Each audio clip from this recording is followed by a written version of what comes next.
I recently got a package from Amazon that had this in it. It's a chest strap so I can do FPV stuff, and I'm excited to test it out. Currently I have it set up for iPhones, but it came with these connectors.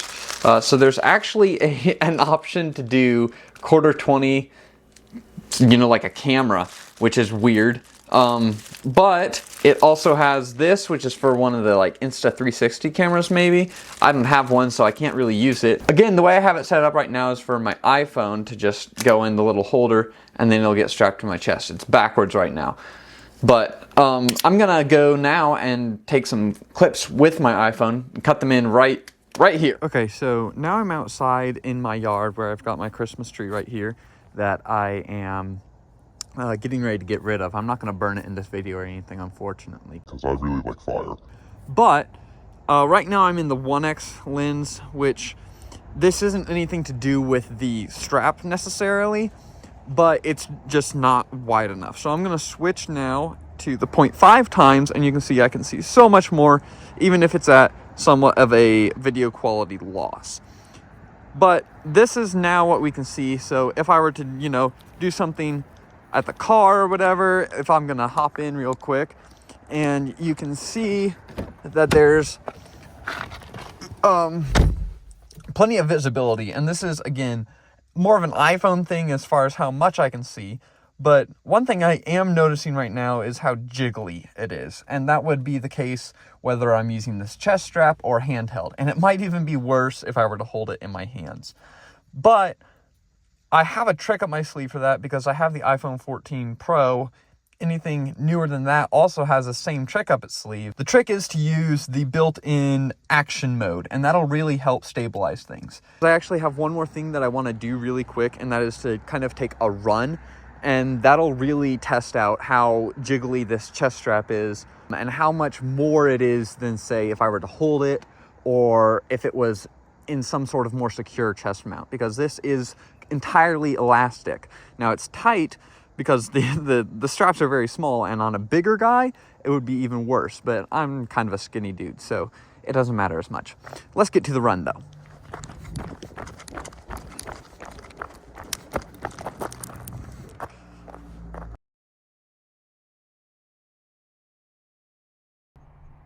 Okay, now we're in action mode. This is down to 2.7K, so there's going to be a little bit of a resolution decrease, and it's getting dark out. So between that and the wide angle lens, I need to hurry up. But let's go ahead and do the same, a little bit of walking around, a little bit of a test here, and then a test with jogging as well. And I'll start right now.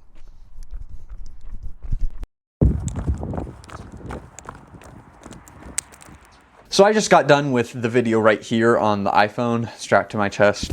Again, this is entirely elastic. I mentioned that in the iPhone clip, but it's tight on me without any adjustment actually, but on a bigger guy it'd be even tighter, maybe even uncomfortably tight, but that also will help to kind of stabilize it a little bit better so it's not bouncing around on its own. But I think that is a risk regardless, that just having an entirely elastic strap is gonna inherently add some sort of flexibility. I haven't been able to test any of the footage, but we're gonna be able to kind of enjoy it, not together because I'm gonna edit it first and then you're gonna see it. So now that I've tested the iPhone out and taken it out of the case actually, I'm gonna go ahead and remove the holder, and I'm gonna put on this little action camera that I have. It's a Vivitar action camera, supposedly shoots in 4K, but the bitrate is terrible in every shooting mode.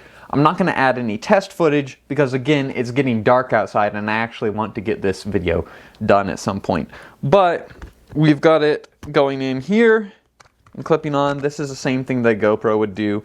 So then you just get your POV from this as well, and it's a lot smaller this way, a lot lighter. So I'll probably actually end up using this in some cases, definitely when it's brighter outside, because the low bit rate is bad enough in good light, let alone in the bad light that we've got right out here. So I'm not going to test it, but it does fit on, and it would probably be less susceptible to some of that shake and elastic wiggle that I was talking about with the iPhone. Now, I made a joke earlier about them including this quarter 20 adapter, like you could put on a mirrorless camera or something. Obviously you can't, but I still think it's silly because it's a female adapter, which means that you have to screw something into it. And in my experience, that's not really how any camera would work. This would have been a much better adapter to include. This is one that I have from something else that has a male end on it that then you could actually adapt to some sort of mirrorless camera or something. I guess the point of this is that you could then attach it to a tripod or something with the included accessories, but why would they include that? I don't know. Guys, I just had a realization moment. They do kind of include, secretly, one of those male quarter 20 adapters. It's just screwed into the back of the phone adapter. So I take back all the mean things I said. It still is a little weird the way that they gave us this female adapter though. I'm just being honest. But back to what they include. We have the iPhone bracket, the spring-loaded iPhone holder. And one nice feature about this is that it actually has a cold shoe mount on it. This means that you can put a microphone on it or something else, I don't know. Whatever you want that's cold shoe compatible, you can put on here as long as it isn't too heavy and weighs you down. The next thing you get is that weird quarter 20 female adapter that I've been rambling about. And then you get two of these tightener bars, bolts, whatever you want to call them, I'm not sure. But you get two of them, which is a neat thing to have. And then the other thing that you get is this Insta360 bracket thing, which honestly feels pretty terrible. Its latch is not very strong, and the plastic is really flexible. So I don't have an Insta360 camera or whatever it is that this is supposed to support, so I can't test it. I don't need it. But that's pretty much what you get. If you want to use any or all of these adapters, now you know that they're included. It's a budget option, and it feels budget, but I would use it. I'm probably going to use it, in fact. So now it's just up to you whether or not you want to use it, whether you want to buy it or not. It doesn't really matter to me.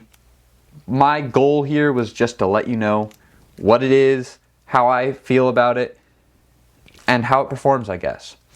That's all that I have, so I'm gonna go now and edit this whole thing and eat some food because I'm starving. See you guys later.